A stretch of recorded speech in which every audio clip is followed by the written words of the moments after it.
Festival season की शुरुआत हो गई है और इस सीजन में सरकार की और कॉर्पोरेट्स की पैनी नजर है आप पर यानी कि कंज्यूमर्स पर। तभी तो सीजन की शुरुआत में ही सरकार ने जहां एक तरफ जीएसटी में काफी ज्यादा कटौती कर दी है, वहीं दूसरी तरफ कॉर्पोरेट्स भी अपने अपने प्रोडक्ट्स पर काफी ज्यादा हेवी डिस्काउंट्स देकर, काफी आकर्षक ऑफर्स देकर के आप लोगों को आकर्षित करने में लगे हुए हैं। चाहे वो ऑटोमोबाइल सेक्टर हो, चाहे टेक्सटाइल हो या फिर हो इलेक्ट्रॉनिक आइटम, सर सारे ही प्रोडक्ट्स पर भारी डिस्काउंट है या फिर आकर्षक ऑफरों की भीड़ है। ऐसे समय हम जिस प्रोडक्ट के बारे में आपको बताना चाह रहे हैं, वो प्रोडक्ट अगर इस दिवाली आप परचेज करते हैं तो न सिर्फ ये दिवाली बल्कि आने वाली काफी सारी दिवालियां भी आपकी जगमग हो जाएगी।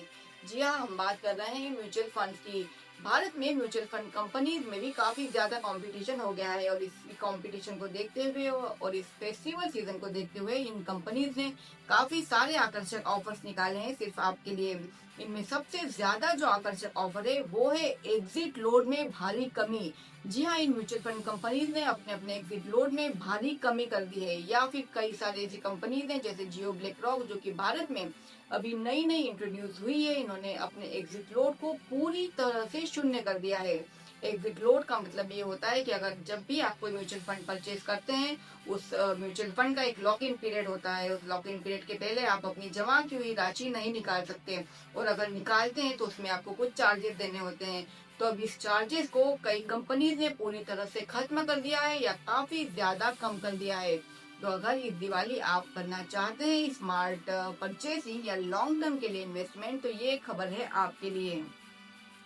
जानते हैं अब क्या रहा पूरे हफ्ते के बाजारों का हाल। शुरुआत करेंगे बड़ी खबर के साथ। इस हफ्ते भारत के आईपीओ बाजार ने एक शानदार रिकॉर्ड बनाया और वो रिकॉर्ड ये था कि इस हफ्ते एलजी इलेक्ट्रॉनिक्स नाम की एक कंपनी का आईपीओ भारतीय बाजारों में लॉन्च हुआ। 6 से 9 अक्टूबर तक ये आईपीओ ओपन रहा और इस दौरान इस आईपीओ ने अभी तक की सबसे ज्यादा रिकॉर्ड लेवल की एप्लीकेशन रिसीव करी। इन एप्लीकेशन के साथ जो अमाउंट आया वो आया 4,40,000 करोड़ से ज्यादा का। सोचिए, जिस आईपीओ ने 4,40,000 करोड़ का आईपीओ के जरिए ही जुटा लिए, तो वो आईपीओ कितना ज्यादा धमाकेदार होगा। अगर भारतीय कंपनियों की मार्केट कैपिटलाइजेशन के बारे में बात करें तो 10 से 12 कंपनियां ही ऐसी होगी जिनकी मार्केट कैपिटलाइजेशन 4,40,000 करोड़ से ज्यादा की होगी। तो सोचिए, अगर आईपीओ की जो एंट्री है वो इतनी धमाकेदार है तो आईपीओ की लिस्टिंग कितनी ज्यादा धमाकेदार होगी। आपने भी इस आईपीओ में अप्लाई किया है या नहीं, इसका जवाब हमें कमेंट सेक्शन में कमेंट करके जरूर दें।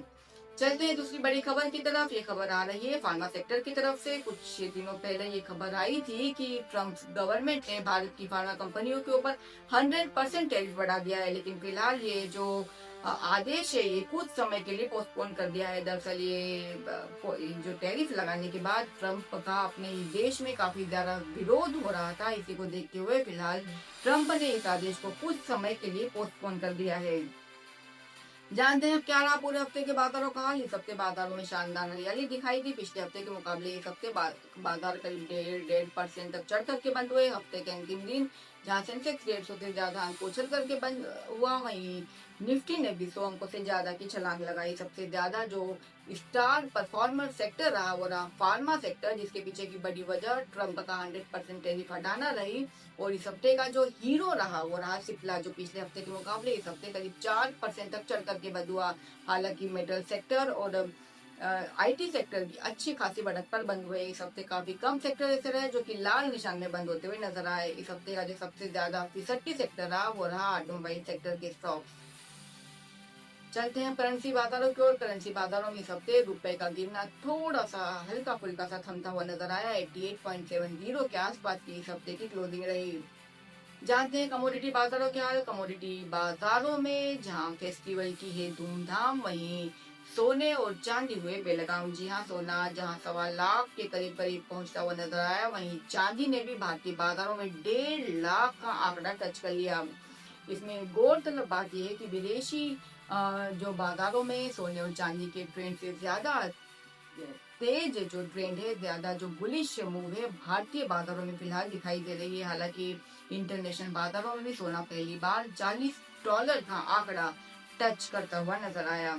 फिलहाल भारतीय बाजारों में चांदी की फिजिकल लेवल पर थोड़ी सी कमी देखी जा रही है। इसी को देखते हुए सरकार ने चांदी के ईटीएफ में ट्रेडिंग फिलहाल बंद कर दी है। कुछ समय के लिए इसको पोस्टपोन कर दिया है। ये थे इस हफ्ते के बाजारों के हाल।